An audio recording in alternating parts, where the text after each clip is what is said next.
දරුවනි අපි මීළඟට සාකච්ඡා කරන්න තියෙන්නේ 2015 ප්‍රශ්න පත්‍රයේ 6 වෙනි ප්‍රශ්නය. මේ ප්‍රශ්නේ තරම්ම අපහසු ප්‍රශ්නයක් නෙවෙයි. ඒත් ඔබ සංකල්ප සහ සමීකරණ නිවැරදිව පාවිච්චි කරොත් එහෙම ඔබට මේ ගැටලු ඉතාම පහසුවෙන් විසඳීමේ හැකියාවක් තියෙනවා දරුවනි. රයිට්. එතකොට මෙතනදී විශේෂයෙන්ම පරිමාවල් සංසන්දනය කරන්න, ඒ වගේම මේ එකිනෙක හා වැය වෙන මුදල් ප්‍රමාණයන් හා සම්බන්ධයෙන් ගැටලු, ඒ වගේම අපි ගත්තොත් එහෙම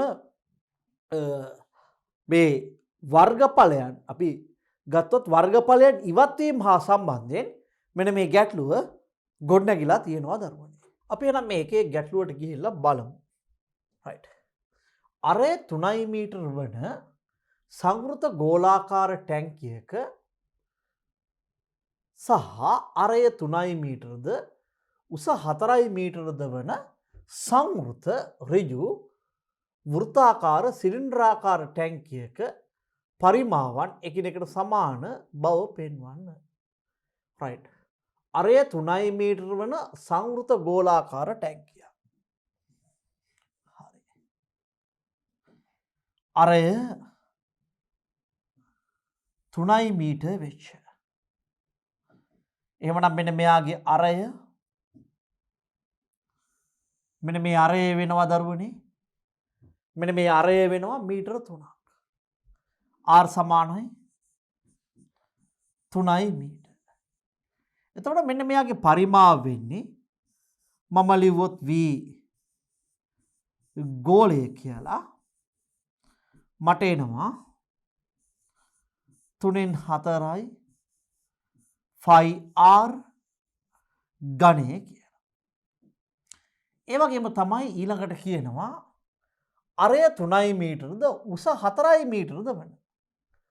අරය 3 මීටර උස 4ද වන සංවෘත ඍජු වෘත්තාකාර සිලින්ඩර් ටැංකියක පරිමාවන් එකිනෙක සමාන බව. අරය 3යි උස 4යි. එහෙමනම් අනිත් කෙනා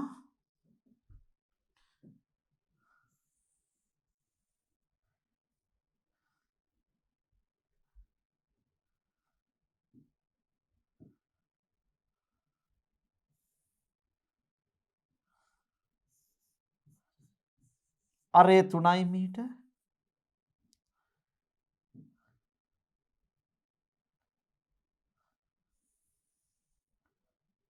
උස 4 මීටර.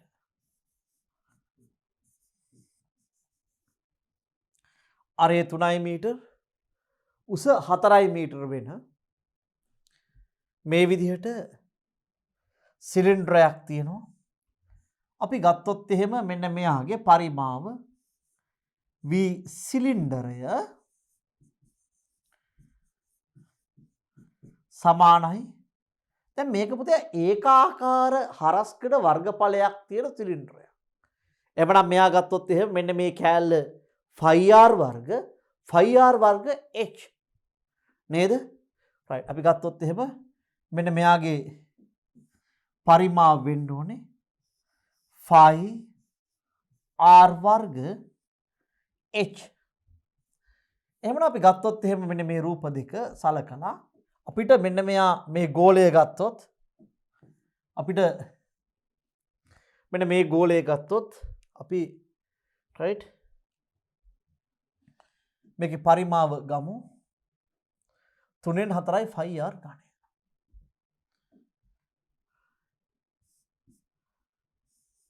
තුනෙන් 4යි මම 5 මෙහෙමම තියන්නම් R ගණය 3 වැඩි කිරීම 3 වැඩි කිරීම 3 3න් 4යි 5 R ගණය R පැහැදිලි නේද? right. එතන අපි ගත්තොත් එහෙම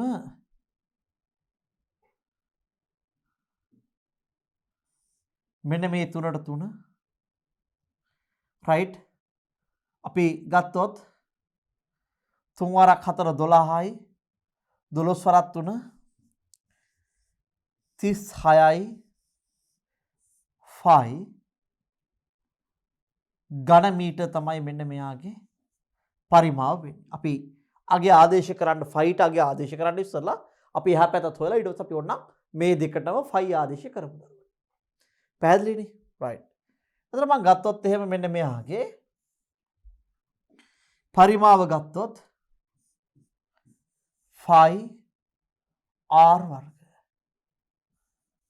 3 වැඩි කිරීම 3 h කියන්නේ 4. එහෙනම් මට මෙයාගේ පරිමාව වෙනවා 3 වරක් 4 12යි 12 වරක් 3 36යි ෆයි කියලා ඝන මීටර. දැන් මම මේකේ ෆයිට අගයන් ආදේශ කරන්නේ නැතුව මේ දෙන්න සංසන්දනය කරලා බැලුවොත් පරිමාවන් සමානයි. ඒත් අපි මේක ගණනය කිරීමක්ම කරලා පෙන්නුම් පුතේ. දැන් මම මෙතන ගත්තොත් මේ 36 කියන කෙනා 7න් බෙදෙනවද? නෑ නේද? අපි දන්නවා ෆයිට දාන්න පුළුවන් අගයන් දෙකක් තියෙනවා නේද? මොකද්ද පුතේ ෆයිට දාන්න පුළුවන් අගයන් දෙක? ෆයිට දාන්න පුළුවන් එකක් තමයි 22 බෙදීම 7. එහෙම නැත්නම් 3.14 නේද? මොනවද දාන්න පුළුවන් ඉලක්කම් දෙක? 22 බෙදීම 7 එහෙම නැත්නම් 3.14. right. එතකොට අපි ගත්තොත් එහෙම ෆයිට අගයන් දෙකක් තියෙනවා.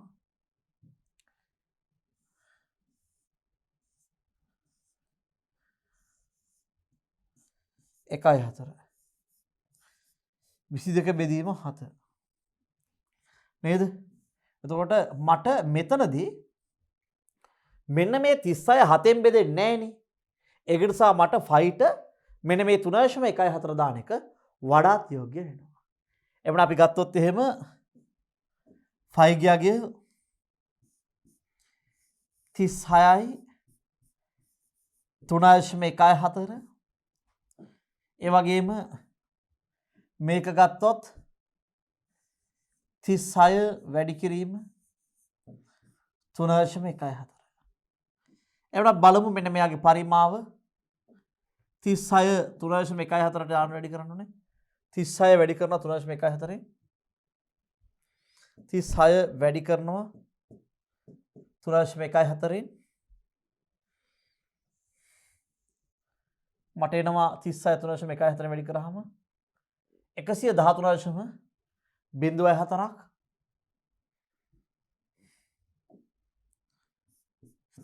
113.04යි ඝන මීටර එනවා. ඒ වගේම මේ පැත්තත් මට එන්නේ මේ පිළිතුරමයි 113.04යි ඝන මීටර. මම ලියනවා එහෙනම් ඉහත ගණනය කිරීම වලට අනුව ඉහත ගණනය කිරීම වලට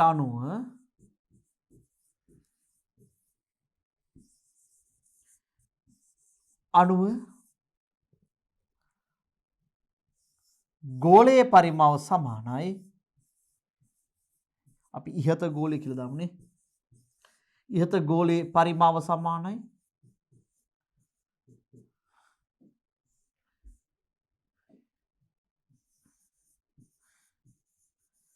ඉහත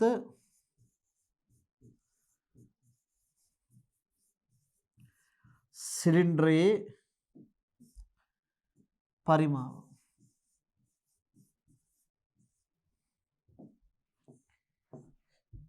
ඉහත ගෝලයේ පරිමාව සමානයි ඉහත සිලින්ඩරයේ පරිමාව. පැහැදිලි නේද? right. හරි.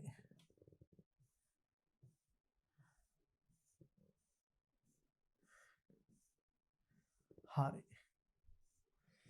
එවන අපි ඊළඟ කොටසට යම් බලන්න දරුවනේ. right.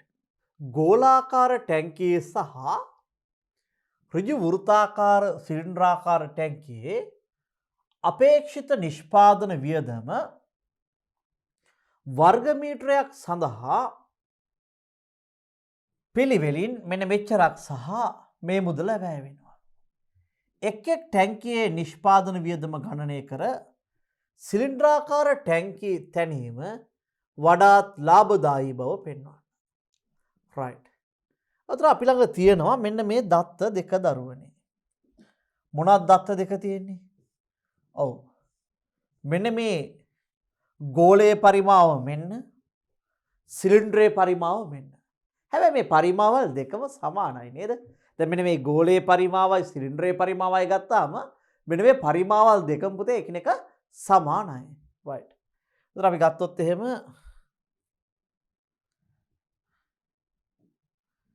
113.04යි ඝන මීටර් අපිට ලියන්න පුළුවන්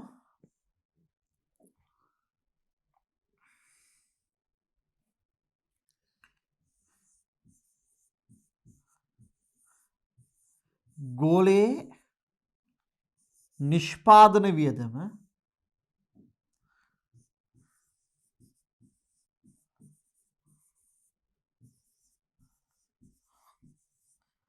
සමානයි මම ගත්තොත් එහෙම right.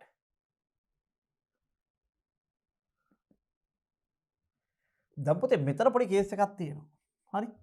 දැන් මම ගත්තොත් එහෙම මෙතන ඝන සිලින්ඩර් ඝන ටැංක් මේවා ටැංකිය විදියට තියෙනවා. එහෙනම් මට මෙන්න මේ පරිමාව ගන්න පුළුවන්ද? බෑ. right. එහෙනම් අපි ගත්තොත් එහෙම මට මේක පරිමාව විදියට ගන්න බෑ පුතේ. ඉස්සරලම එහෙනම් කරන්න වෙනවා වැඩක් මොකද්ද?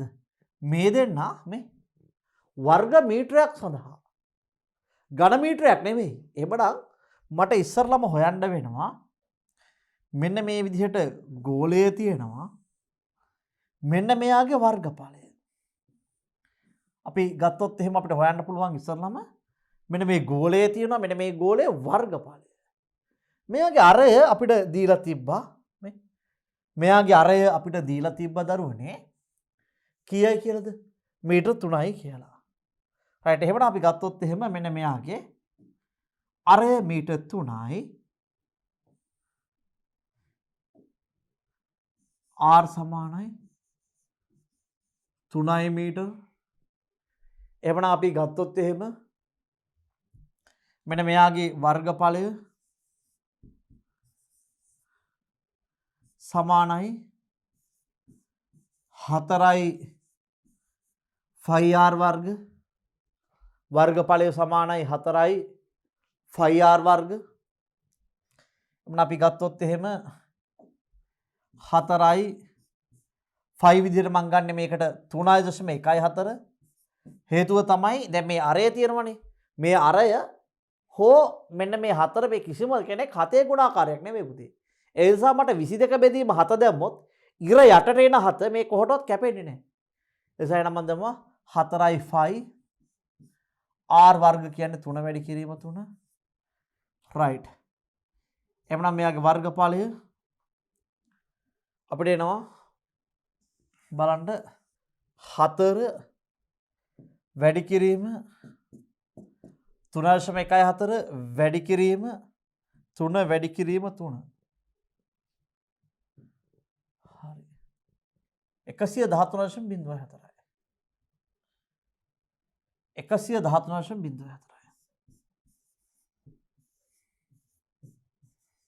වර්ග මීටර. එතකොට මට මෙතන සිලින්ඩරය ගත්තොත් දැන් දරුවනේ මෙහෙම සිලින්ඩරය තියෙනවා කියලා හිතමු.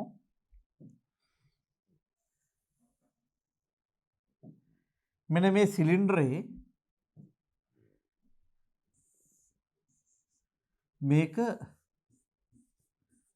5r වර්ග මේක 5r වර්ග මේක 2πrh.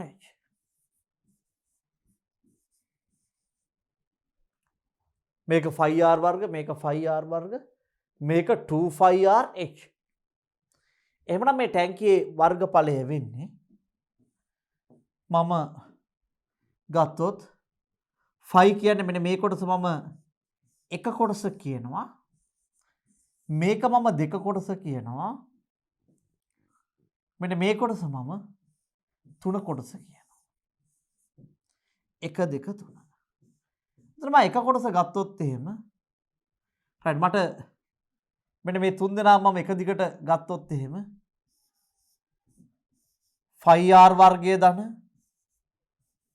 2πrh ධන 5r වර්ගය මෙන්න මේ තුන් දෙනාගේ වර්ගඵලවල එකතුව තමයි දරුවනේ සම්පූර්ණම සිලින්ඩරයේ වර්ගඵලය වෙන්නේ. දැන් අපිට පේනවා මෙන්න මේ හැම කෙනාටම 5 කෙනෙක් පොදුයි නේද? මෙන්න මේ හැම කෙනාටම 5 කෙනෙක් පොදුයි.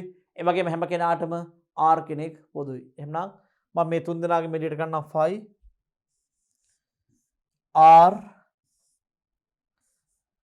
r ධන මේකෙන් එළියට ගියා 5r එළියට ගියා. මෙතන 5r එළියට ගියාම 2h එළියට ගියා. 5r වර්ග එළියට ගියාට පස්සේ r මෙතන ඉතුරුනා. 5r වර්ග 2 5rh 5r වර්ග. පැහැදිලිනේ? right.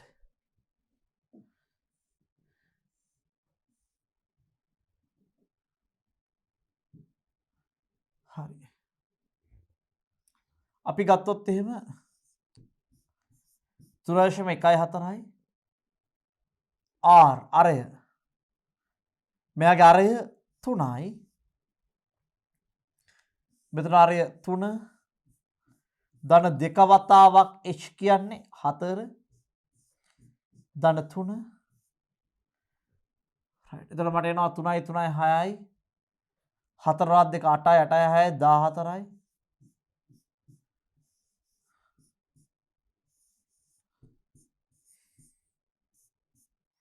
හරි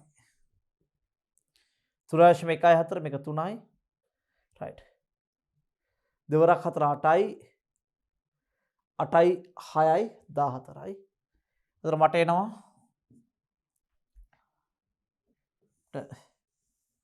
ගත්තොත් 3.14 වැඩි කිරීම 3 වැඩි කිරීම 14 3 වැඩි කිරීම 14 අපිට එනවා 131.88යි 131.88යි 131.88යි වර්ග මීටර.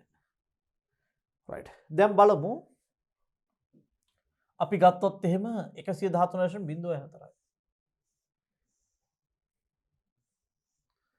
අපේක්ෂිත නිෂ්පාදන වියදම වර්ග මීටරයක් සඳහා. ගෝලාකාර ටැංකිය ගත්තොත් මේක 20000යි. ගෝලාකාර ටැංකිය ගත්තොත් මේක 20000යි. එක වර්ග මීටරයකට 20000යි නේ. එහෙනම් එක වර්ග මීටරයක වියදම සමානයි රුපියල් 20000යි.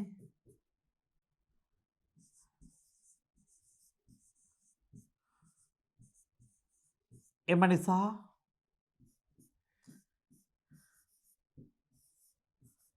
එකසිය 13.04 වර්ග මීටර වල වියදම right.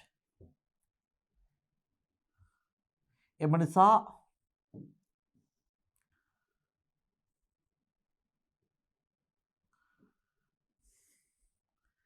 වියදම 113.04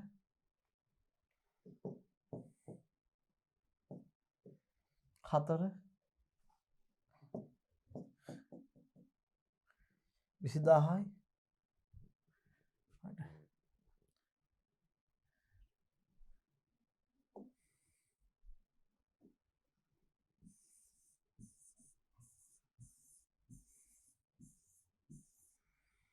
එම නිසා වියදම රුපියල් මෙන්න මෙච්චර මුදලක් වැය වෙනවා. එක වර්ග මීටරයට මෙච්චරයි මල් ළඟ මෙච්චර වර්ග මීටර ප්‍රමාණයක් තියෙනවා. එහෙනම් මම මොකද කරේ මෙන්න මේක මේකෙන් වැඩි කරා. right. ඒක පියවරක් නිකන් අඩු වගේ පේන්නේ. මම ඒ පියවරක් දාන්නම් මොකද සමහරට අපිට පියවරට ලැබෙන වර්ග ප්‍රමාණය නොලැබෙන්න පුළුවන්. මම ඔබට 2019-20 පේපර් එකට විශේෂයෙන්ම නව නිශීර්දේශීය පේපර්ස් වලදී මාකින් ස්කීම් ගැන වෙනම කතා කරන්නම්. right.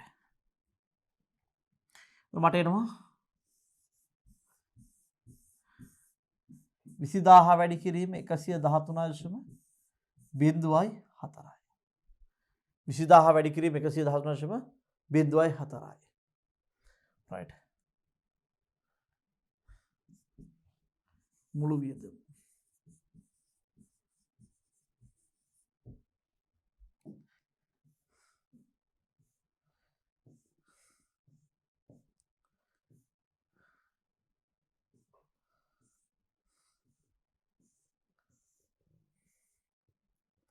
පාලොස්දාහ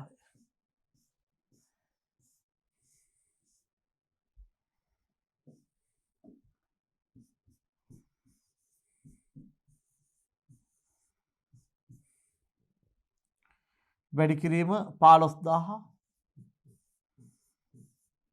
අපි ගත්තොත්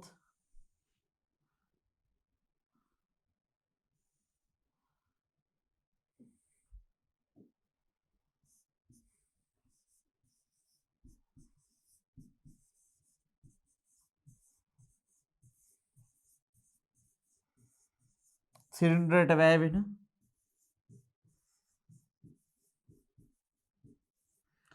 මුළු මුදල මෙන්න මේකෙන් මම වැඩි කරනවා. පැහැදිලි නේද? right. සමානයි අපි බලමු 131.88 15000 131.88 මම වැඩි කරනවා 15000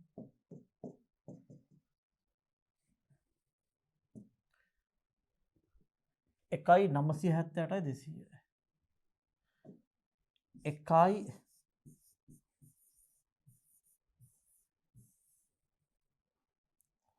1,978,200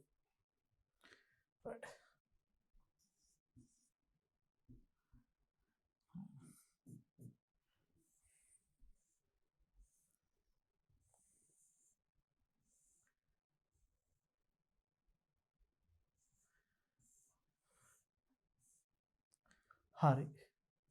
දැන් මම මෙන්න මේ වියදම් දෙක බැලුවොත් මම මෙන්න මේ වියදම් දෙක සංසන්දනය කරලා බැලුවොත් මට පේනවා එකම පරිමාව තියෙන ගෝලයකුයි සිලින්ඩරයකුයි ගත්තොත් මට මෙන්න මේ සිලින්ඩරාකාර ටැංකිය ලාභයි කියලා. ඔක දැන් මම හිතේ තියාගෙන ඉඳලා ලකුණු හම්බ වෙනවද? නෑ, එහෙම ලකුණු හම්බ වෙන්නේ නැහැ දරුවනේ. එහෙනම් මම ලියනවා මෙන්න මෙහෙම.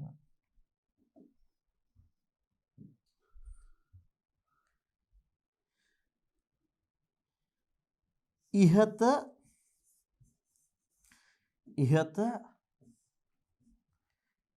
එකම පරිමාව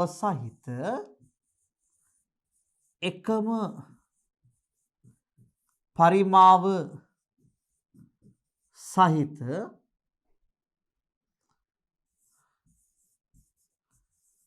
ගෝලාකාර ටැංකියට වැයවන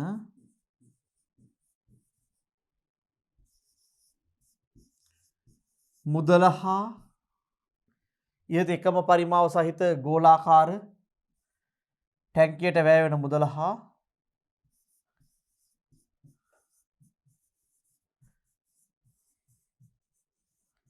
සිලින්ඩරාකාර ටැංකියට වැයවන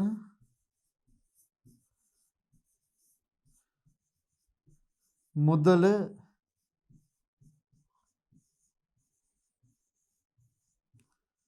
සංසන්දනයේදී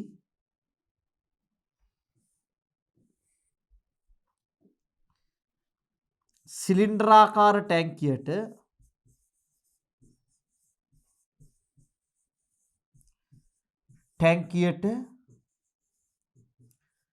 සිලින්ඩරාකාර ටැංකියට මොකද වෙන්නේ පුතේ? සිලින්ඩරාකාර ටැංකියට වැයවන්නේ අඩු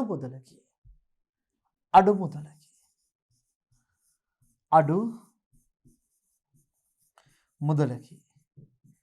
එම නිසා එය ලාභදායි වේ.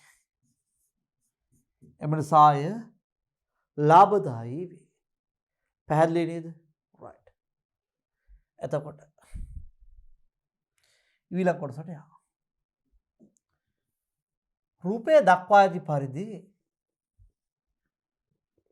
අරය 3 මීටර උස 4 මීටර වන ඍජු වෘත්තාකාර සිලින්ඩ්‍රාකාර ටැංකි 3ක් සමතල භූමියක තබා ඇත්තේ ටැංකි වල වෘත්තාකාර පතුලේ කේන්ද්‍රය පැත්තක දිග 7 මීටර වන සමපාද ත්‍රිකෝණාකාර පෙදෙසේ ශීර්ෂ මත පිහිටන ලෙසය. දැන් පැත්තක දිග 7ක් වන සමපාද ත්‍රිකෝණයේ ශීර්ෂ මත පිහිටන පරිදි. මෙම ත්‍රිකෝණයේ වර්ගඵලය ගණනය කරන්න. right. පැත්තක දිග මීටර 7ක් වන සමපාද ත්‍රිකෝණය. බලන්න පුතේ මේ පැත්තක දිග 7ක් වෙච්ච සමපාද ත්‍රිකෝණය.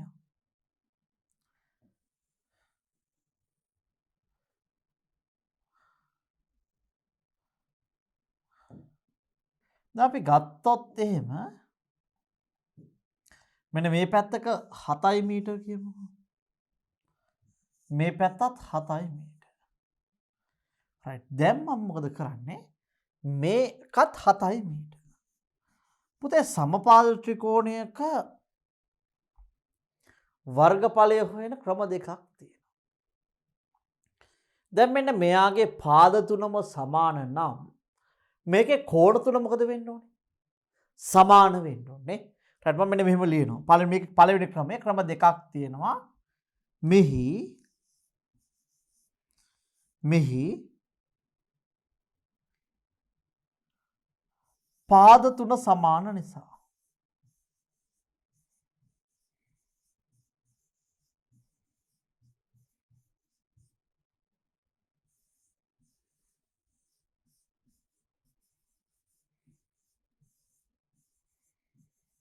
කෝණ තුනම සමාන වේ. මෙහි පාද තුනම සමාන නිසා කෝණ තුනම සමාන වේ. right. එතකොට මෙන්න මෙයා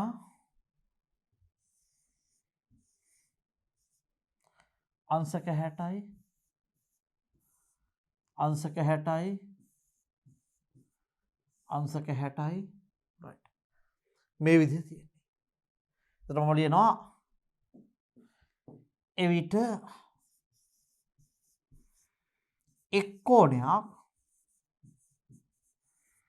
එවිට එක් කෝණයක්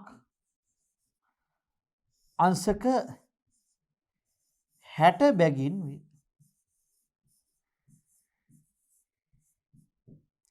එවිට එක් කෝණයක් අංශක 60 බැගින් වේ. හරි. එතකොට මට ත්‍රිකෝණයක වර්ගඵලය සොයන්න පුළුවන් සූත්‍රයක් තියෙනවා. ත්‍රිකෝණයක වර්ගඵලය සමානයි භාගයයි AB sin C කියලා සූත්‍රයක් තියෙනවා. sin capital C. AB අකුරු දෙක පුතේ simple. ඒ වගේම C කියන්නේ capital. භාගයක් AB sin capital C ත්‍රිකෝණයක වර්ගඵලය. ඕනම ත්‍රිකෝණයක. එතකොට මේකේ විශේෂත්වය තමයි මේ AB කියන දෙන්න මෙන්න මේ වගේ එක ළඟ පාද දෙකක් වෙන්න ඕනේ. මේ එක ළඟ පාද දෙකක් වෙන්න ඕනේ. ඒ පාද දෙකට මැදි වෙච්ච කෝණය right. මං Aටයි Bටයි ගන්න පාද දෙකට මැදි වෙච්ච කෝණය මං ගන්න ඕනේ C කියලා. මේක A නම් මේක B නම් මේ දෙක මැදි වෙච්ච කෝණය C කියලා මම ගන්න ඕනේ. එවනම් මං ගත්තොත් එහෙම භාගයයි A කියලා කියන්නේ 7 වැඩි කිරීම 7 sin C කියලා කියන්නේ sin අංශක 60. එතකොට මම ගත්තොත් එහෙම 7 වරක් 7 49 බෙදීම 2 වැඩි කිරීම අපි දන්නවා sin 60යි කියලා කියන්නේ මූල 3 බෙදීම 2යි. sin 30යි නම් භාගයයි sin 45යි නම් එකයට මූල 2යි sin 60යි නම් මූල 3 බෙදීම 2යි. භාගයයි AB sin C. එවනම් මට එනවා 49යි මූල 3 බෙදීම 4යි කියලා මේකේ වර්ගඵලය. අපි සුළු කරමු බලන්න. අපි දන්නවා මූල 3 යගය 1.7යි 2යි. අපි 1.7යි 3ක් විතර ගමු. කැල්කියුලේටර් තියෙන 1.7යි 3යි දෙකක්ම ගමු. 49 වැඩි කිරීම 1.7යි 3යි 2 බෙදීම 4. 49 වැඩි කිරීම 49 වැඩි කිරීම 1.7යි 3යි 2 49 වැඩි කිරීම 1.7යි 3 2 බෙදීම 4. right 21.217යි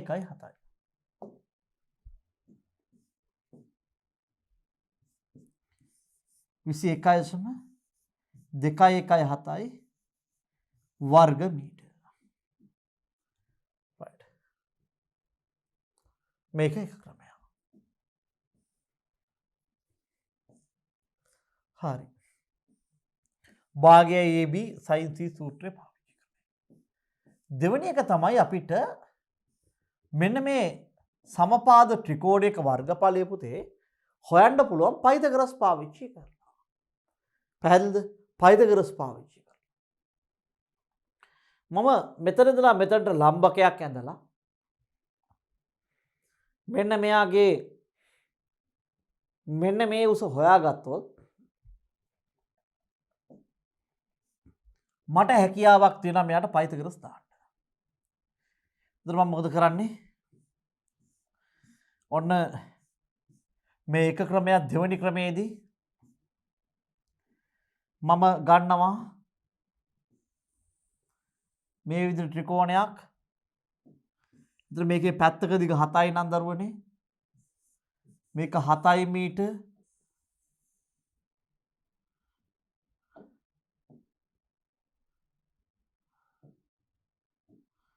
මේක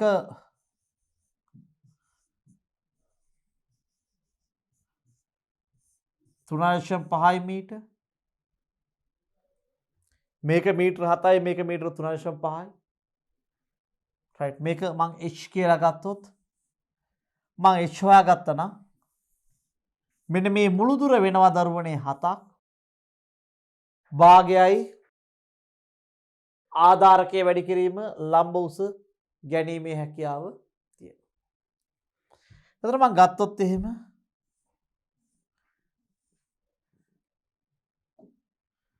right මට ලියන්න පුළුවන් මම මෙන්න මේ ත්‍රිකෝණෙට හරි පාද ටිකක් දා ගන්නම්. මම දාන මේ ත්‍රිකෝණයේ A B C මෙන්න මෙයා D කියලා. D කියලා මට ලියන්න පුළුවන් ADC ත්‍රිකෝණය සලකලා ADC ත්‍රිකෝණය සලකලා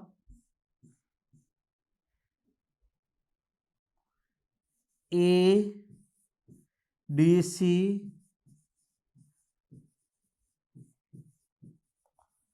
ඍජුකෝණී ත්‍රිකෝණය සලකා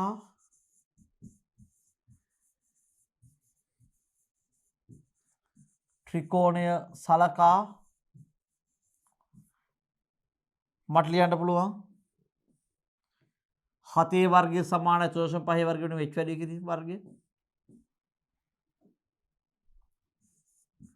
7 වර්ගය සමානයි 3.5 වර්ගය ධන h වර්ගය.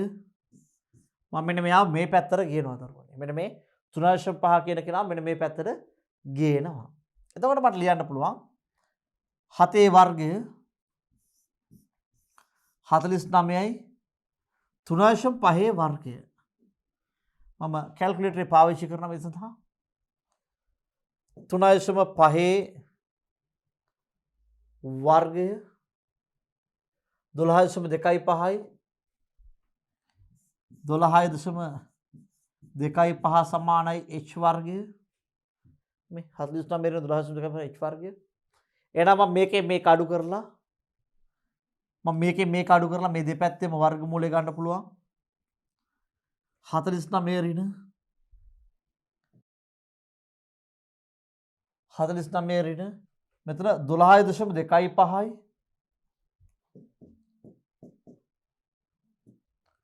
36.75යි 36.75 ඒ වර්ගමූලය 36.75යි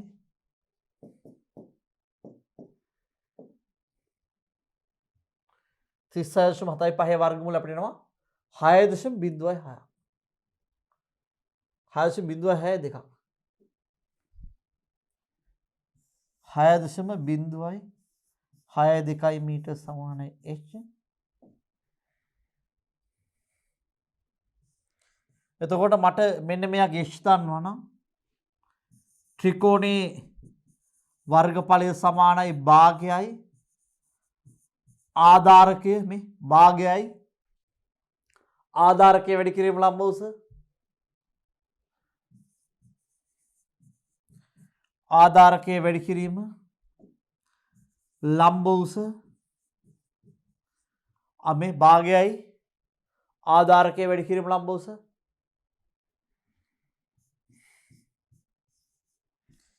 භාගයයි ආධාරකය 7යි 6.02යි 6.02යි දෙවරක් 3.01යි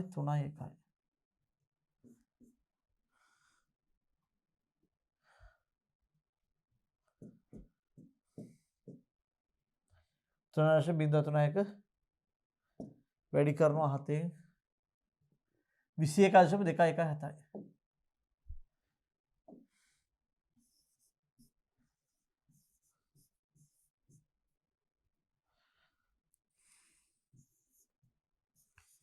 ඉස්සලා උත්තරේට ගොඩක් ආසන්න උත්තරයක් ඇවිල්ලා ඇත්තේ. ඉස්සලා තාමට 21.21යි 7යි. මෙතනින් ආවෙත් දෙකම එකම උත්තරය ආවනේ. බොහෝ සෙයින් ආසන්න පිළිතුරු දෙකක් ආවිලා තියෙනවා. මේක වර්ග මීටර කියලා අපි ඒකකය තියන්න ඕනේ. දැන් සමහර දරුවන්ට දැන් මේ ගාන අරේ දීලා තිබ්බේ sorry මේ දිගවල් දීලා තිබ්බේ මීටර කියන එක අමතක වෙනවා. එයාලා මොකද කරන්නේ? මේවා අනිත් පැත්තට දාගෙන සමහර වෙලාවට මොකද කරන්නේ? ඔව් හරව ගන්නවා සෙන්ටිමීටර කියලා දා ගන්නවා. වැරදි. මේක වර්ග මීටර වලින් දීලා තිබ්බේ දරුවෝ. මෙම ත්‍රිකෝණයේ සිලින්ඩ්‍රාකාර ටැංකිය මගින් ආවරණය නොවූ ප්‍රදේශයේ වර්ගඵලය ගණනය කළ යුතු ඇත. මෙය රූපයේ අඳුරු කළ කොටසින් පෙන්වා ඇත. මෙම වර්ගඵලය ගණනය කරන්න. මෙම ත්‍රිකෝණයේ සිලින්ඩ්‍රාකාර ටැංකිය මගින් ආවරණය නොවූ ප්‍රදේශයේ වර්ගඵලය ගණනය කළ යුතු ඇත. මෙය ඉහත රූපයේ අඳුරු කළ කොටසින් පෙන්වා ඇත. මෙම වර්ගඵලය ගණනය කරන්න. මෙම වර්ගඵලය ගණනය එකපදේ මෙන්න මේ කොටසේ වර්ගඵලය ගණනය කරන්න. රයිට් අපි දන්නවා මෙන්න දැන් මේකේ මේ අරය 3යි මෙන්න මේ වගේ කෑල්ලක් ගත්තාම මම මේ රූපය රීජෙනරේට් කරන්නම්. මේ ඩ්‍රාෆ්ට් කරලා රීඩ්‍රාෆ්ට් කරන්නම්.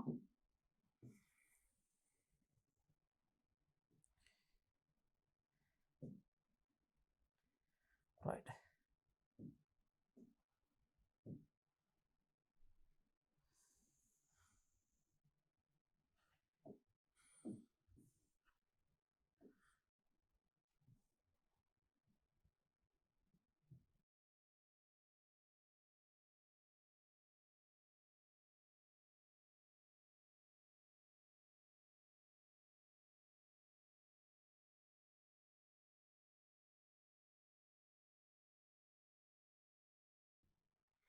හරි.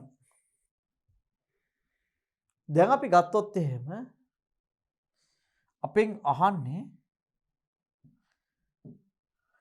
මෙන්න මේ කොටසේ වර්ගඵලය නේද? එතකොට මෙන්න මේ කෑල්ල අයින් වෙනවා. නේද? අපි දන්නවා මෙන්න මේ වගේ කොටසකට අපි කියනවා කේන්ද්‍රික ඛණ්ඩයක් කියලා. මේ කේන්ද්‍රික ඛණ්ඩයක්. අපි දන්නවා කේන්ද්‍රික ඛණ්ඩයක වර්ගඵලය දෙන්නේ මොකද පුතේ? භාගයයි r වර්ග θ නේ. රයිට්. අපි දන්නවා මෙන්න මේ වගේ කොටසකට අපි කියනවා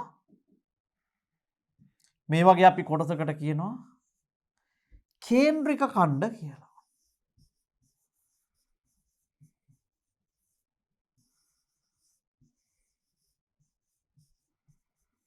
කේන්ද්‍රික ඛණ්ඩය කියලා. මේකේ වර්ගඵලය භාගයයි r වර්ග θ. භාගයයි මේකේ අරේ වර්ගය වතාවක් θ. පැහැදිලිද? එතකොට මට මෙන්න මේ වගේ කේන්ද්‍රික ඛණ්ඩ කීයක් තියෙනවද? බලන්න දරුවෝ මෙන්න මේ වගේ කේන්ද්‍රික ඛණ්ඩ කීයක් තියෙනවද මේ ගැටලුවේදී? කේන්ද්‍රික ඛණ්ඩ 1 2 3ක් තියෙනවා නේද? රයිට්. එතකොට අපි ගත්තොත් එහෙම කේන්ද්‍රික ඛණ්ඩ 3ක් තියෙනවා.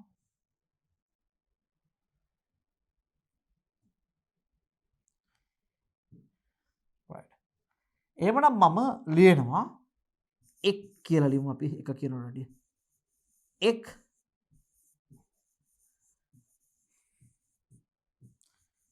කේන්ද්‍රික ඛණ්ඩයක වර්ගඵලය සමානයි භාගයයි r වර්ග θ. එහෙනම් භාගයයි r කියන්නේ 3 වැඩි කිරීම 3 භාගයේ r වර්ග θ කියන්නේ අංශක 60යි. දරුවනේ අංශක 60ක් කියලා කියන්නේ රේඩියන් අංක කොච්චරද? 5 බෙදීම 3යි.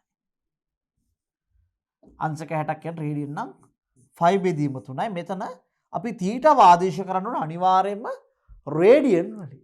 රයිට්. දැන් මම මේක ෂුට්ටක් මේ පැත්තෙන් කියලා දෙන්නම්. මෙන්න මේ අංශක රේඩියන් කරන ආකාරය මේ පැත්තකින් කියලා දෙන්නම් මම. අපි දන්නවා ලක්ෂයක් ගත්තොත් ලක්ෂයක් වටා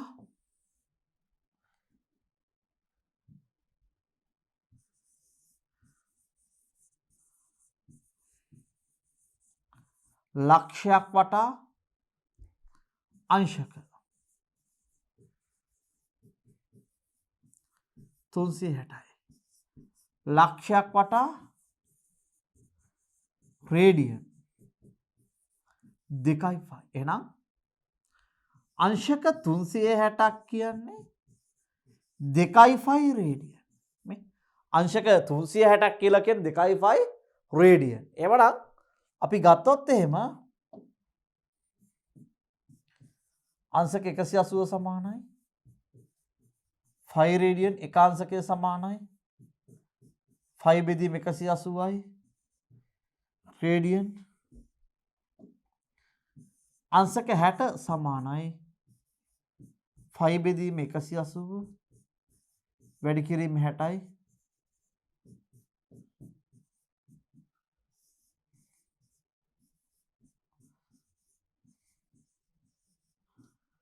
5 බෙදීම 3යි රේඩියන්.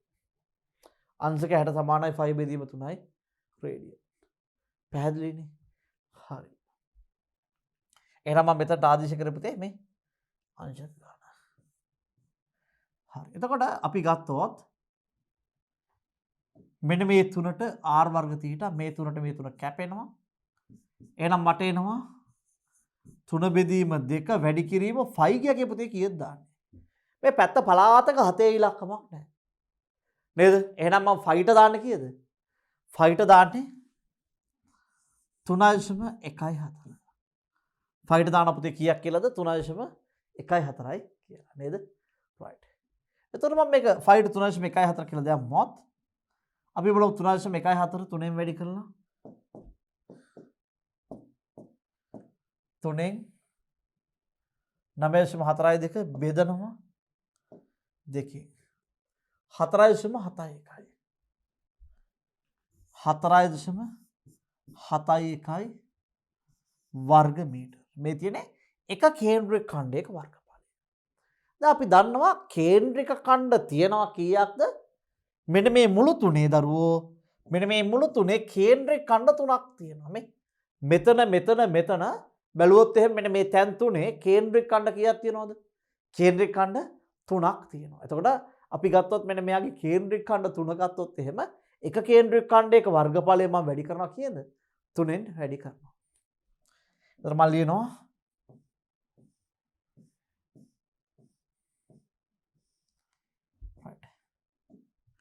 එම නිසා කේන්ද්‍රික ඛණ්ඩ තුනෙහි වර්ගඵලය. කේන්ද්‍රික ඛණ්ඩ තුනෙහි වර්ගඵලය. ලියනවා 4.71 වැඩි කරනවා 3ෙන්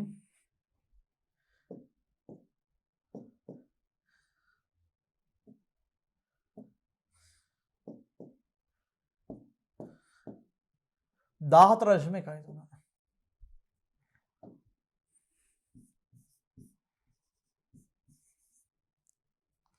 දාහතරශම එකයි තුන වර්ග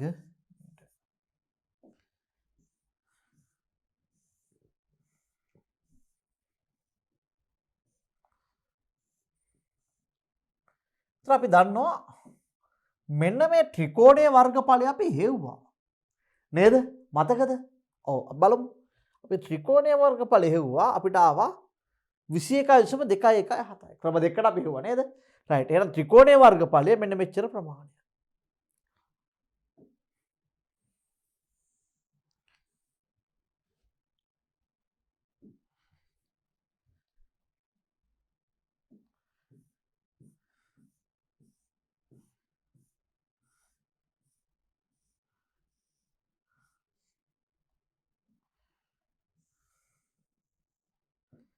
අපි ලියනවා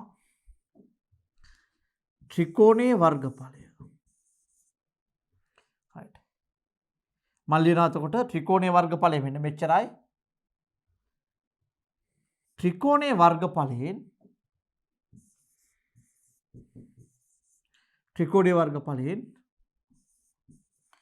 කේන්ද්‍රික ඛණ්ඩ තුනේ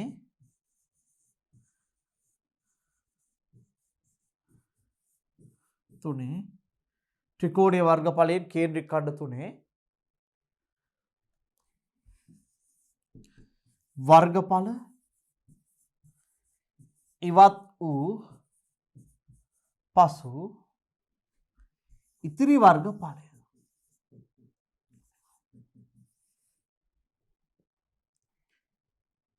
සමානයි 21.214 ඍණ 14.13 21.214 ඍණ 14.13. එතකොට අපි ගත්තොත් එහෙම 21.217 අඩු කරනවා 14.13 7.87 7.87 වර්ග මීටර.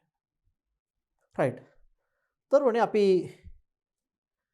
මීළඟ ප්‍රශ්නයට යමු. රයිට්. දැන් මේ මීළඟ ප්‍රශ්නය සැකසීලා තියෙන්නේ අපි දන්නවා ප්‍රධාන වශයෙන්ම පරිසර රසායනය හා සම්බන්ධයෙන්. අපිට මේ ගෝලීය උණුසුම ඉහළ යාම, හරිතාගාර ආචරණය, ඒ වගේම අපි දන්නවා සුපෝෂණ තත්ත්වය නැතිවීම, ඒ වගේම අපජලය පිරියම් කිරීමේ වැදගත්කම ආශ්‍රයෙන් තමයි මෙන්න මේ ප්‍රශ්නය සැකසීලා තියෙන්නේ. ඉතින් අපි බලමු කොහොමද මේ ප්‍රශ්නය සාකච්ඡා කරනයන් කොහොමද උත්තර ලියන්නේ කියන එක. හරිද? මම ඊට පස්සේ ඔබට පොඩි පැහැදිලි කිරීමක් කරනවා. ඒ පැහැදිලි කිරීමෙන් පස්සේ අපි උත්තරය සකසා ගැනීම කළ යුතු වෙනවා. ඉතින් මේකදී ඔබ ඉතාම වැදගත් වෙනවා. රජය විසින් ලබා දී තියෙන විභාග දෙපාර්තමේන්තු වෙබ්සයිට් එකට ගියා නම් ඔබට මේ අවුරුද්දට අදාළ මාර්කින් ස්කීම් එක ඔරිජිනල් මාර්කින් ස්කීම් එක ලබා ගැනීමේ හැකියාවක් තියෙනවා. ප්‍රශ්න පත්‍ර වල පොත් වලින් ගන්න එක මා තරම්ම අනුමත කරන්නේ නැහැ. හේතුව තමයි මුද්‍රණ දෝෂ ඇතැම් පොත්වල තියෙන්න ඉඩ තියෙන නිසා. එහෙම නැත්නම් එහෙම ගන්නවා නම් අර විශ්වාසනීය රිසෝස් එකකින් ගත්තොත් වඩාත් යෝග්‍යයි. රයිට්. අපි ඉදිරියට යමු බලන්න. රයිට්.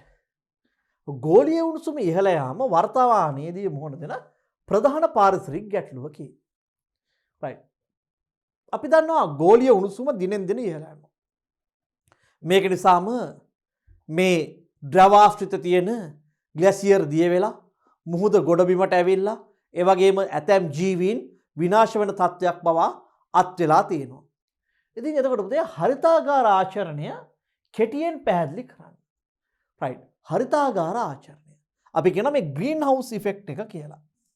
එතකොට අපි ගත්තොත් එහෙම මෙන්න මේ හරිතාගාරයක් කියන එක ඔබ දන්නවා අපේ තියරි පාඩම් පොඩ බලුවොත් එහෙම ඔබට පැහැදිලිව පේනවා අපිට හරිතාගාරයක් කියන්නේ විශේෂයෙන්ම ඔය ද්‍රවාශ්‍රිත ප්‍රදේශවල එහෙම නැත්නම් සීත රටවල් වල ශීත කාලයට වගා කරගන්න උෂ්ණත්වය සෙල්සියස් අංශ කිහිපයකින් ඉහළ නංවා ගන්න හදපු පාරදෘශ්‍ය ගෘහයක්. ඉතින් අපි ගත්තොත් එහෙම මේ පෘථිවි වායු ගෝලයේ විශේෂයෙන්ම අපි දන්නවා මෙහෙම වායු ගෝලය ගත්තොත් එහෙම මේ වායු ගෝලය තුල රයිට් අපි ගත්තොත් මෙන්න මේ පෘථිවිය තියෙනවා. පෘථිවිය තියෙනවා. පෘථිවියට අපි ගත්තොත් එහෙම විශේෂයෙන්ම කිරණ වර්ග දෙකක් ප්‍රධාන වශයෙන් එනවා. ටිකක් කෙටි තරංග ආයාමයක් සහිත කිරණ දෙකක් එනවා. එකක් තමයි දෘශ්‍ය ආලෝකය. දෘශ්‍ය ආලෝකය සහ පාරජම්බුල කිරණ.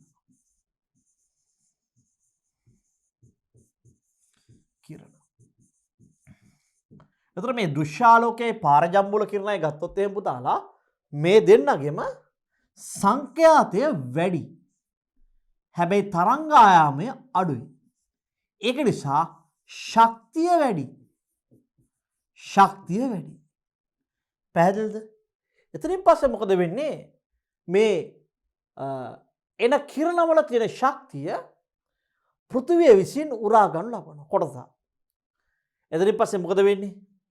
මෙතනින් එළියට යනවා ඉතා දිගු තරංග ආයාමයක් සහිත කිරණ සහ අදෝරක්ත කිරණ. අදෝරක්ත කිරණ.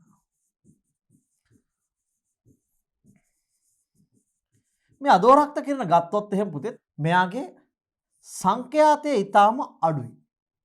හැබැයි තරංග ආයාමය ඊටාම වැඩි. ඒ කියන්නේ දිගයි. එසා මෙයාගේ ශක්තිය අඩුයි.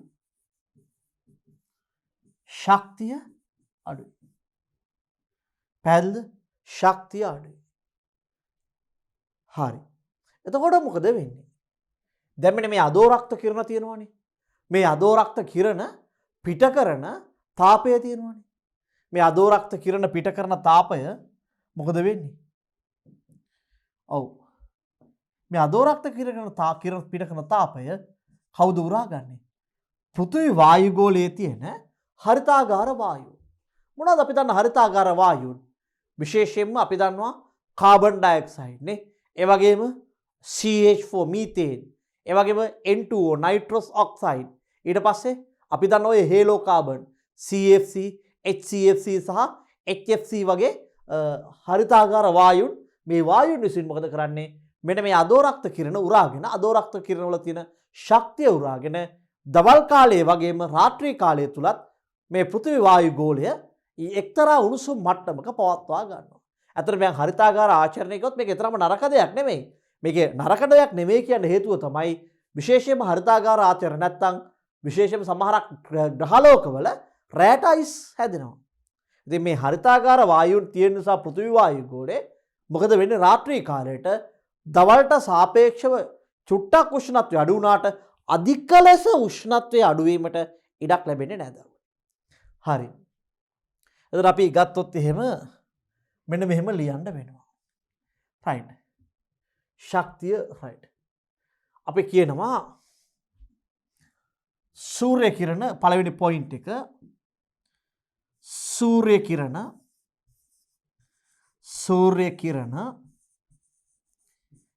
සූර්ය කිරණ සංඛ්‍යාතයේ වැඩි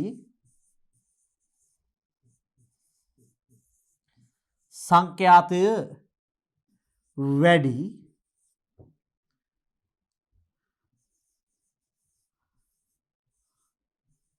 තරංග ආයාමය අඩු සංඛ්‍යාතයේ වැඩි තරංග ආයාමය අඩු සංඛ්‍යාතයේ වැඩි තරංග ආයාමය අඩු ශක්තිය වැඩි ශක්තිය වැඩි දෘශ්‍යාලෝකය සහ පාරජම්බුල කිරණ ලෙස කිරණ ආකාර දෙකකින් වැඩි දෘශ්‍ය ආලෝකය සහ දෘශ්‍ය ආලෝකය හා පාරජම්බුල කිරණ ලෙස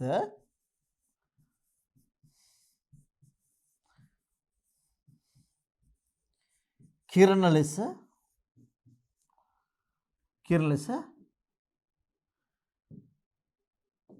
පෘථිවියට ලැබේ. පෘථිවියට ලැබේ. පෘථිවියට ලැබේ. එහෙනම් ඔන්න සූර්ය කිරණ සංඛ්‍යාතයේ වැඩි තරංග ආයාමය අඩු ශක්තිය වැඩි දෘශ්‍යාලෝකය සහ පාරජම්බුල කිරණ පෘථිවියට වැදෙනවා. ඊට පස්සේ දෙවෙනියට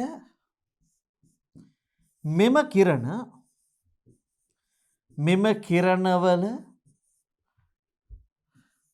ශක්තියෙන් කොටසක් කිරණවල ශක්තියෙන් කොටසක් මෙම කිරණවල ශක්තියෙන් කොටසක් මෙම කිරණවල ශක්තියෙන් කොටසක්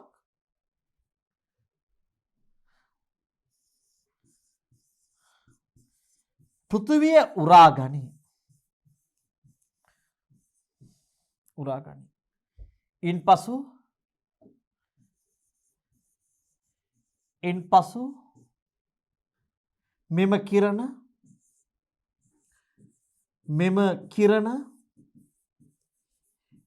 මෙම කිරණ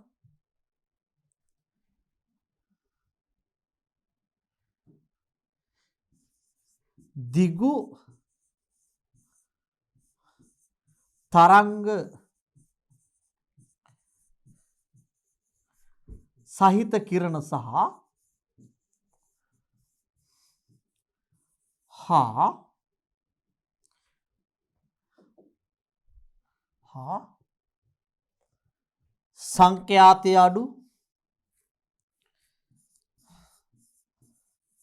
සංඛ්‍යාතය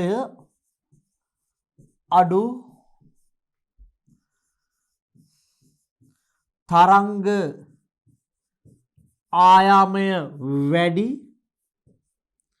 සංඛ්‍යාතය අඩු තරංග ආයාමය වැඩි ශක්තිය අඩු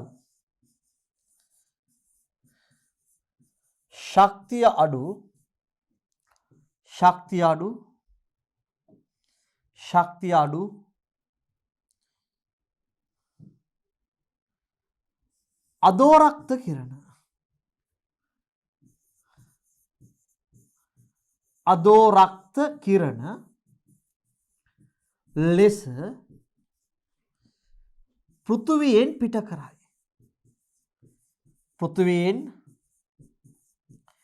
කරයි.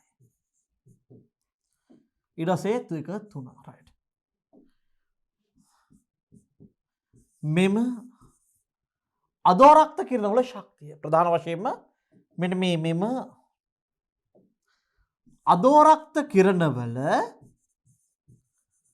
අදෝරක්ත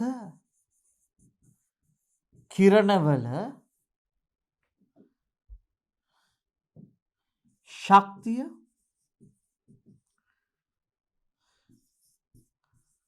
වායුගෝලයේ හරිතාගාර වායුව හරිතාගාර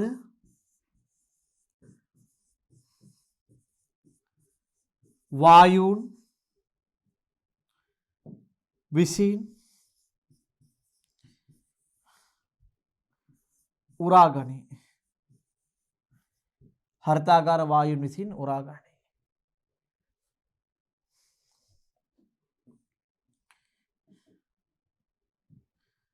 4 හරිතාගාර වායුන් උරාගන්නා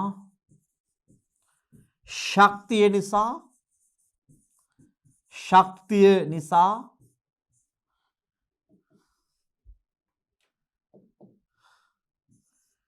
පෘථිවි වායුගෝලය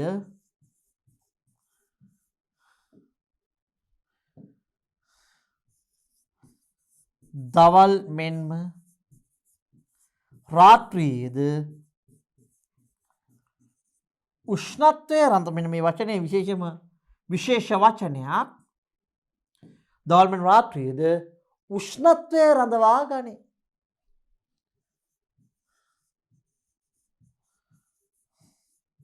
උෂ්ණත්වය රඳවා ගනී. උෂ්ණත්වය රඳවා ගනී. පැහැදිලි මම හිතන්නේ.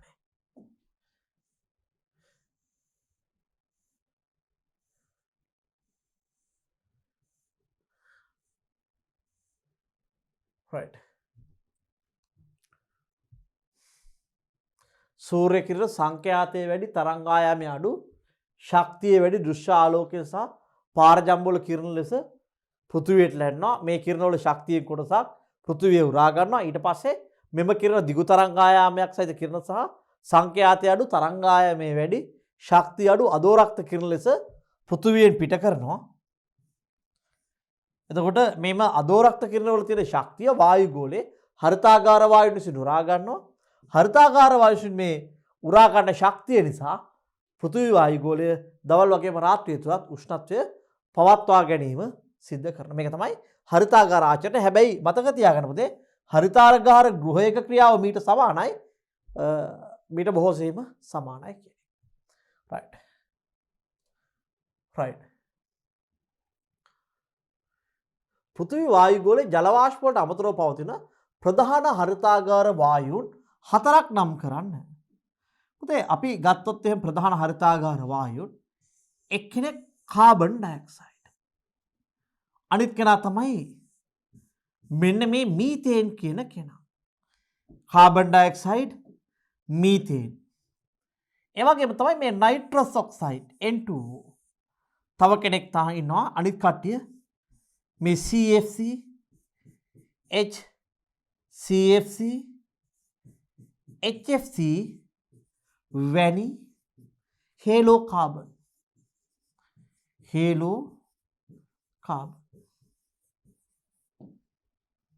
right. පැහැදිලිද? Carbon dioxide methane N2O CFC HCFC HFC වැනි හේලෝ කාබන්. මීට අමතරව පුතේ තව තියෙනවා NO NO2 carbon monoxide ozone වගේ කට්ටියක් තියෙනවා. මීට අමතරව ඔය ප්‍රධාන කට්ටියට අමතරව තව සුළු වශයෙන් ඉන්නවා O3 ඊට පස්සේ CO. මේවා ස්ථායී නැති නිසා අපි මේ ගැන එච්චරම සැලකිලිමත් වෙන්නේ නැහැ. මෙන්න මේ කට්ටිය ටික තමයි අපිට ප්‍රධාන වශයෙන්ම හොඳ හරිතාගාර වායු විදිහට ඉන්නේ. දැන් ඕසෝන් කාබන් මොනොක්සයිඩ් වගේ කට්ටිය පුතේ මේවා ස්ථායී නැහෙනි. ඒක නිසා අපි ඒවා හරිතාගාර වායු විදිහට ඇත්තටම සලකන්නේ නැහැ. වෙන උත්තරයක් නැත්තම් විතරක් ඒවා ගන්නවා මිසක් අපි ඒක තරම්ම පැහැදිලි අවබෝධයක් යන්නේ නැහැ. මේ ටික අමතරව පුතේ ප්‍රධානියා කවුද ප්‍රශ්නේ දීලා තියෙනවා ජල වාෂ්පනේ. ජල වාෂ්ප. right. හරි. ගැටළු අංක 2 ඔබ සඳහන් කළ එක් හරිතාගාර වායුගෝලයට එක් කරන එක් මිනිස් ක්‍රියාකාරකම වලින් සඳහන් කරන්න. පළවෙනි CO2. right. CO2 වායුගෝලයට එකතු වෙන මිනිස් ක්‍රියාකාරකමක් තමයි පොසිල ඉන්ධන දහනය. පොසිල ඉන්ධන දහනය ප්‍රධානතම ක්‍රියාකාරකමක් නේ. right. ඊට පස්සේ වන විනාශය. වන විනාශය රයිට්. ඊට පස්සේ ජෛව ස්කන්ධ දහනය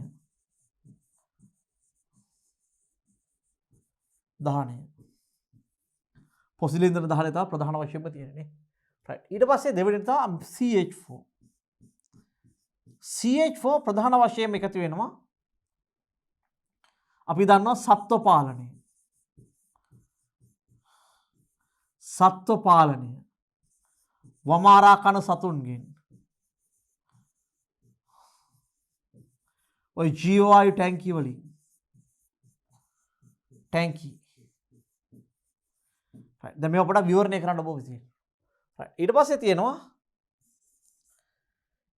N2O නයිට්‍රස් ඔක්සයිඩ් කියලා කියනවා. අපි දන්නා ප්‍රධාන වශයෙන් නයිට්‍රජන් බහුල යූරියා වගේ පොහොර මගින් නයිට්‍රජන් බහුල පොහොර මගින් නයිට්‍රජන් බහුල පොහොර මගින් N2O කියන කෙනා පිටවීම බහුලයි. ඊට පස්සේ අපිට ඔය හේලෝ කාබන් කියන කට්ටිය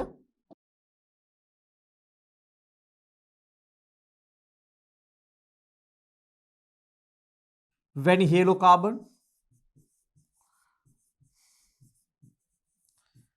ප්‍රධාන වශයෙන්ම මුදා හැරෙන්නේ ශීතකරණ හා වායු සමීකරණ අලුත් වැඩියාව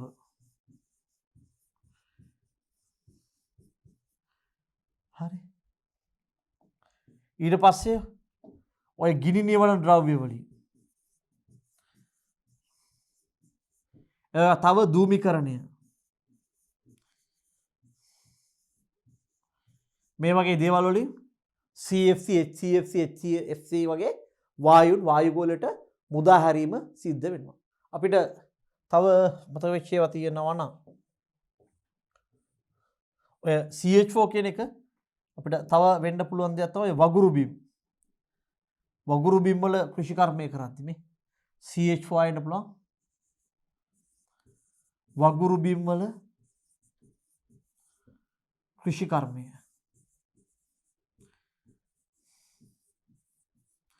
තව ඝන අපද්‍රව්‍ය බැහැර කරද්දී බැහැර කිරීම. ඒ වගේම ඔය ඛනිජ ලවණ උකහා ගද්දී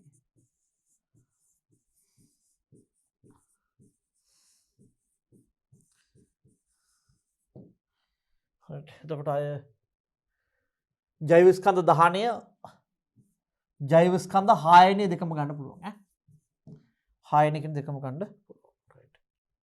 හරි. ගෝලීය උණුසුම ඉහළ යාමට හරිතාගාර වායු දායක වන්නේ කෙසේදයි කෙටියෙන් පැහැදිලි කරන්න. රයිට්. අපි බලමු. ඉතින් අපි ගත්තොත් එහෙම හරි. හරිතාගාර වායුන් වැඩි වෙනවා කියන්නේ මොකද්ද වෙන්නේ? හරිතාගාර වායුන් වැඩි වෙන්න මේවා අදෝරක්ත කිරණ උරා ගන්න ප්‍රමාණය වැඩි. අදෝරක්ත කිරණ උරා ගන්න ප්‍රමාණය වැඩි කියන්නේ මෙයා විසින් රඳවා ගන්න උෂ්ණත්වය නැත්නම් තාප ප්‍රමාණය වැඩි. නේද? රයිට්. එතකොට මොකද වෙන්නේ? පෘථුවියේ ගෝලීය උණුසුම ක්‍රමක්‍රමයෙන් ඉහළ යාම සිද්ධ වෙනවා. දැන් මෙන්න මෙහෙම බලන්නකෝ.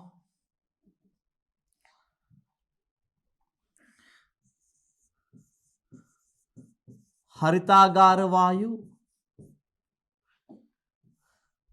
වායුගෝලය ඉහළ යති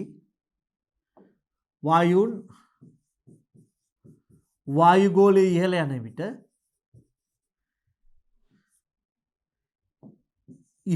විට පළවෙනි එක හරිතාගාර වායුගෝලය ඉහළ යන විට පළවෙනිම කේස් එක මොකද්ද වෙන්නේ?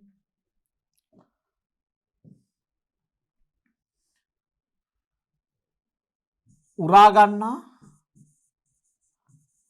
අදෝරක්ත කිරණ වැඩි වෙනවා.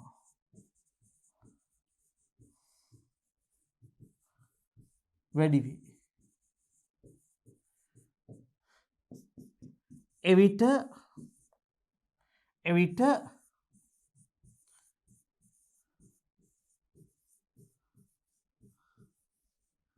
එවිට හරිතාගාර වායුන්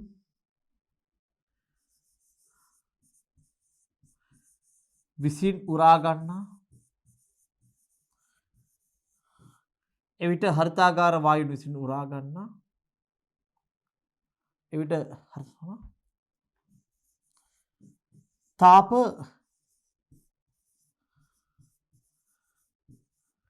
ප්‍රමාණය වැඩි.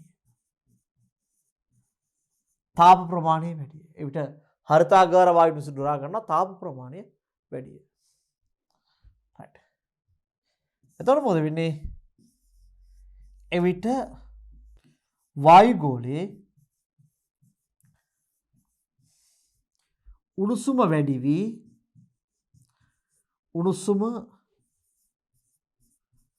වැඩි වී එවිට වායුගෝලයේ උණුසුම වැඩි වී එවිට වායුගෝලයේ උණුසුම වැඩි වී ගෝලීය උණුසුම ඉහළයි.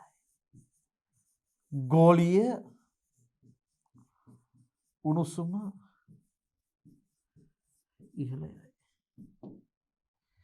එවිට වායුගෝලයේ උණුසුම වැඩි වී ගෝලීය උණුසුම ඉහළයි. පැහැදිලි නේද? right. හරි. ගෝලීය උණුසුම ඉහළ යාම හේතුවෙන් සිදුවේ සලකුණු ලබන අහිතකර බලපෑම්. පළවෙනි එක තමයි පුතේ මුහුදු මට්ටම ඉහළ යනවා.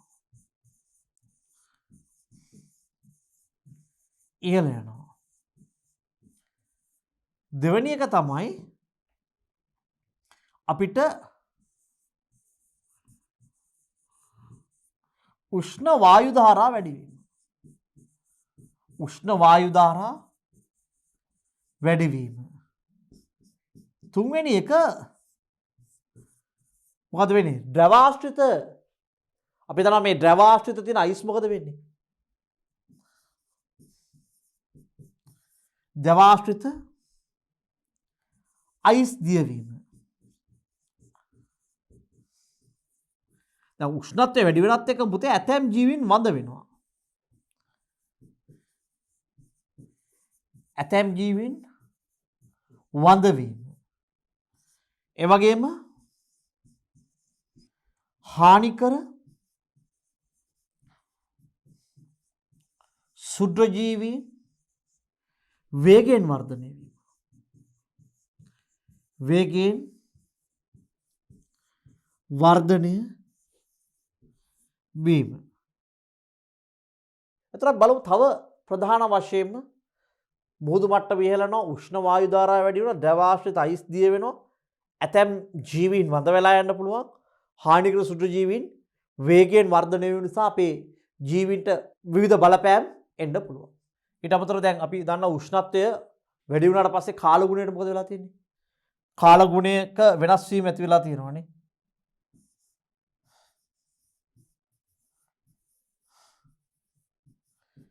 කාලගුණික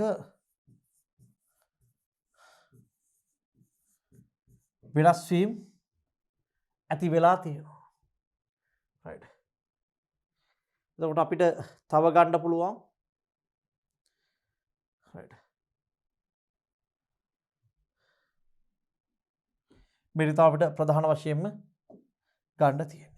right. තව ඔබ ටෙක්ස්ට් බුක් එකත් අපිට ෆලෝ කරන්න. විශේෂයෙන්ම ප්‍රධාන වශයෙන් තියෙන එක තමයි ඔබත් සමග සාකච්ඡා කරේ. right. මානව සහ කාර්මික ක්‍රියාකාරකම් හේතුවෙන් ජල දූෂණයෙහි ශීඝ්‍ර වර්ධනයක් පෙන්වයි. ප්‍රධාන ජල දූෂක කාරක පහක් සඳහන් කරන්න. right. අපි ගත්තොත් එහෙම බැරලෝහ තියෙනවා. දෙක BOD අගය වැඩි කරන කාබනික ද්‍රව්‍ය. කාබනික ද්‍රව්‍ය. අම්ල, භෂ්ම, ලවණ විශේෂයෙන් අපි දන්නා ඔය ශාලක වර්ග ශාලක ඊට පස්සේ කෘෂි රසායනික ද්‍රව්‍ය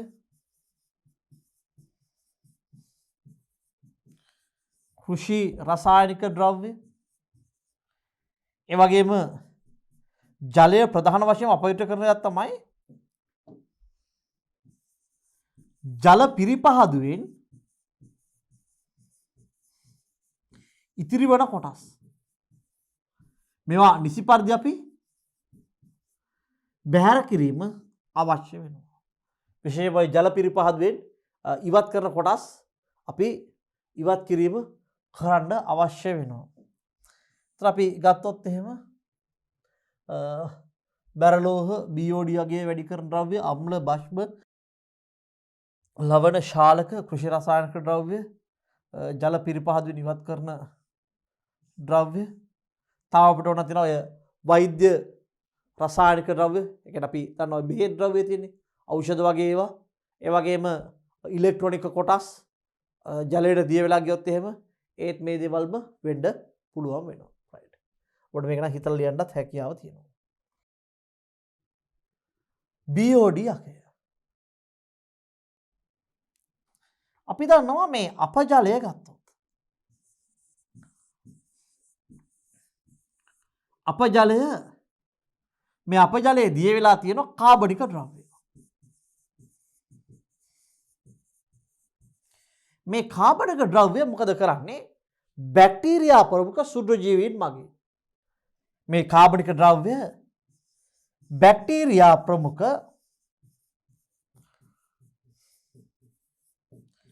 සුද්ධජීවීන් මගින් බැක්ටීරියා ප්‍රමුඛ සුද්ධජීවීන් මගින් වියෝජනයට ලක් කරනවා. අපි දන්නවා මේ අපජලය මේකේ දිය වෙලා තියෙන කාබනික ද්‍රව්‍ය මේ කාබනික ද්‍රව්‍ය මොකද වෙන්නේ බැක්ටීරියා ප්‍රමුඛ සුද්ධජීවීන් විසින් වියෝජනයට ලක් කරද්දී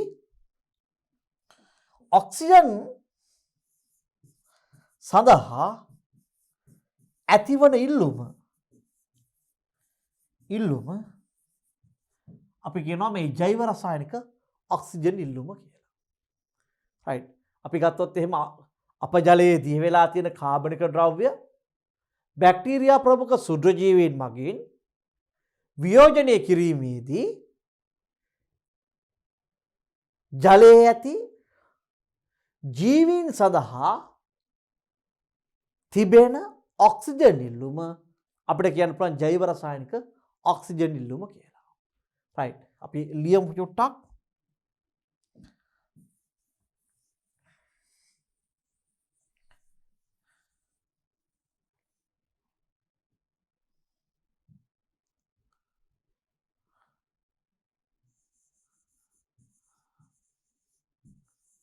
අපජලයේ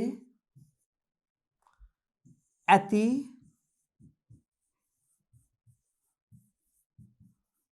කාබනික ද්‍රව්‍ය අපජලයේ ඇති කාබනික ද්‍රව්‍ය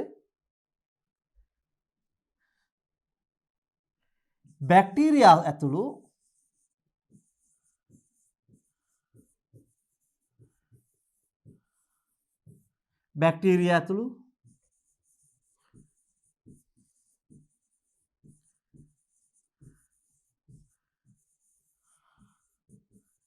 බැක්ටීරියා ඇතුළු සුද්ධජීවීන් මගින් වියෝජනයට ලක්වීමේදී ඇතිවන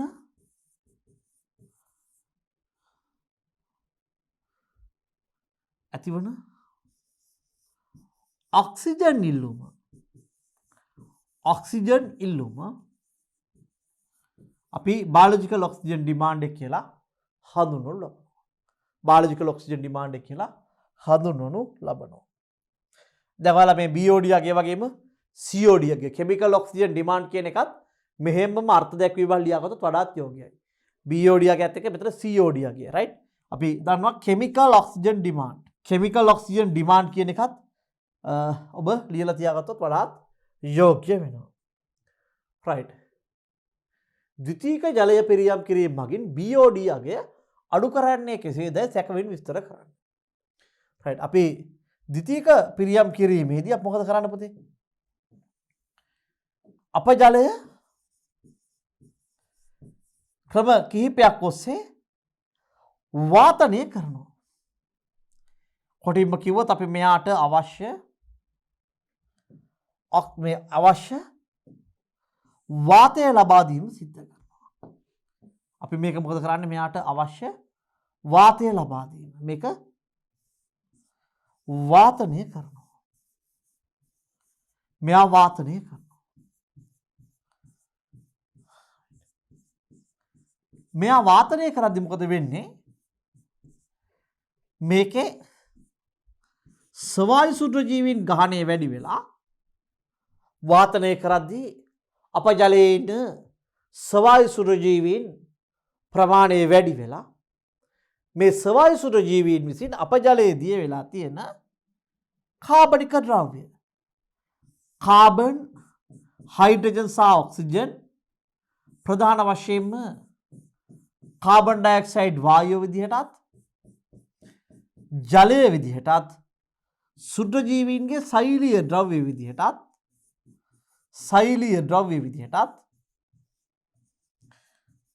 තැන්පත් කරලා අපජලයේ දිය වෙලා තියෙන කාබනික ද්‍රව්‍ය වියෝජනය කරනවා. ඒ මගින් මොකද සිද්ධ වෙන්නේ? ඔක්සිජන් වලට ඇති ඉල්ලුම පහළ ගිහිල්ලා BOD අගය පහළ යනවා. රයිට් මේකදී පුතේ අපි ප්‍රහල්ලිව කියන්න ඕන දේ තමයි අපජලයේ කාබනික ද්‍රව්‍ය දිය විලා තියෙනවා. පැහැදිලිද? කියවෙන පළවෙනි පොයින්ට් එක අපජලයේ කාබනික ද්‍රව්‍ය දිය වී ඇත. මෙම කාබනික ද්‍රව්‍ය ස්වායු සුද්‍රජීවීන් මගින් වියෝජනය කරවීම සඳහා ජලය වාතනයට ලක් කරනු ලැබේ. ජලය වාතනයට ලක්වීමේදී ජලයේ දිය වී ඇති carbon, hydrogen, oxygen, carbon dioxide වායුව බවටත් ජලය බවටත් සුද්‍රජීවීන්ගේ සෛලීය ද්‍රව්‍ය බවටත් සුද්‍රජීවීන් මගින් ස්වායු සුද්‍රජීවීන් මගින් වියෝජනය කරයි. එවිට ජලයේ දිය වී ඇති කාබනික ද්‍රව්‍ය ප්‍රමාණය පහළ ගොස් ඔක්සිජන් ප්‍රමාණය වැඩි වී BOD අගය පහළ යයි. පැහැදිලිද මං කියපු ටික? රයිට්. අපජලයේ කාබනික ද්‍රව්‍ය දිය වෙලා තියෙනවා. ඒක නිසා තමයි ජෛව රසායනික ඔක්සිජන් ඉල්ලුම ඉහළ යන්න හේතු වෙන්නේ. ඒක නිසා මොකද කරන්නේ? අපජලය වාතනය කරනවා. වාතනය කිරීමේදී ඔක්සිජන් ප්‍රමාණය ඉහළ යනවා. ඔක්සිජන් ප්‍රමාණය ඉහළ ගොස් කාබන්, හයිඩ්‍රජන් සහ ඔක්සිජන් කියලා කියන දිය වී තිබෙන කාබනික ද්‍රව්‍ය, කාබන් ඩයොක්සයිඩ්, ජලය සහ සුද්‍රජීවීන්ගේ සෛලීය ද්‍රව්‍ය බවට පත් වෙලා ඒවා අපජලයෙන් නිවත් වෙනවා. කාබනික ද්‍රව්‍ය අපජලයෙන් නිවත් වෙනවා. එතකොට කාබනික ජලයේ ඔක්සිජන් ප්‍රමාණය වැඩි වෙලා දිය වී ඇති කාබනික ද්‍රව්‍ය ප්‍රමාණය පහළ ගිහිල්ලා ඔක්සිජන් ඉල්ලුම එහෙම නැත්නම් බයොලොජිකල් ඔක්සිජන් ඩිමාන්ඩ් එක එහෙම නැත්නම් ජෛව රසායනික ඔක්සිජන් ඉල්ලුම පහළ යාම සිද්ධ වෙනවා. රයිට් මේ ටික කැටි කරලා උත්තරයක් ඔබට හදාගන්න හැකියාව තියෙයි. රයිට් ජල ජීව අනුහරණය කරන කුමක්ද කෙටිව විස්තර කරන්න. අපි දන්නවා ජලයේ සිටින සියලුම ජීවීන් සහ සුද්‍රජීවීන් ජලයේ සිටින සුද්‍රජීවීන් ඇතුළු සියලු ජීවීන්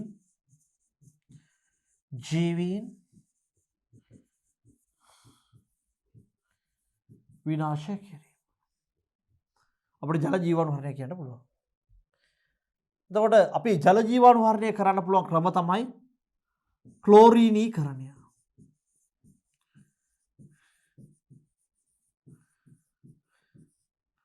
ඕසෝනීකරණය.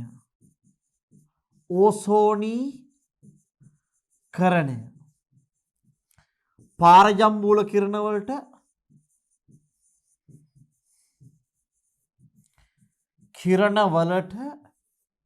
නිරාවරණය.